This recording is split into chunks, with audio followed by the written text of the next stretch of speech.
Megastar ఇండస్ట్రీని 30 ఏళ్ల పాటు ఏకఛత్రాధిపత్యంగా ఏలిన ఈ మొగల్తూరు మునగాడి ఒళ్ళో ఇప్పుడు మరో పురస్కారం వచ్చి అటు ఇండస్ట్రీకి ఇటు సొసైటీకి చేసిన సేవలని గుర్తించి ఇప్పటికే ఎన్నో అవార్డులు అందుకున్న చిరు ఈసారి ఇంటర్నేషనల్ అవార్డు అందుకోవడం ఇక్కడ విశేషం. మరి ఆ అవార్డు ఏంటో ఏ దేశం ఇవ్వనుందో మనము ఓ లుక్కేద్దాం.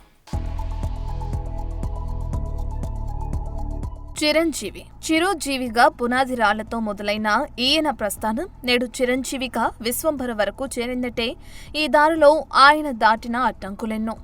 అలా ఒక్కో మెట్టు ఎక్కుతూ ఒక్కో స్టెప్పుతో ఎదుగుతూ అటు మెగాస్టార్గా ఇటు పద్మ విభూషణ్గా ఆకాశమంత ఎత్తుకు చేరిన చిరంజీవి కిరీటంలో ఇప్పుడు మరో కలికి తురాయి వచ్చి చేరనుంది. 4 దశాబ్దాలకు పైగా సినీ రంగానికి సమాజానికి చిరు చేసిన సేవలకు గుర్తుగా యూకేకి చెందిన పార్లమెంటు మెంబర్ నవేందు మిశ్రా ఈ అవార్డును అందించనున్నారని తెలుస్తుంది.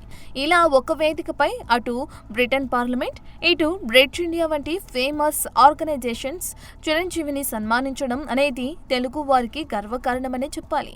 ఇప్పటి వరకు చిరు అందుకున్న ప్రముఖ అవార్డులను చూస్తే 2024లో భారత ప్రభుత్వం నుండి 2 అత్యున్నత పౌర పురస్కారం పద్మ విభూషణ్ అందుకోగా ఈ మధ్య గిన్నిస్ వరల్డ్ రికార్డుతో సత్కరించబడ్డ సంగతి తెలిసిందే. గతేడాది బిగ్ బి చేతుల మీదుగా ప్రతిష్టాత్మక ANR నేషనల్ అవార్డుని సొంతం చేసుకున్నాడు మన megastar. For more videos like this, subscribe Big TV channel.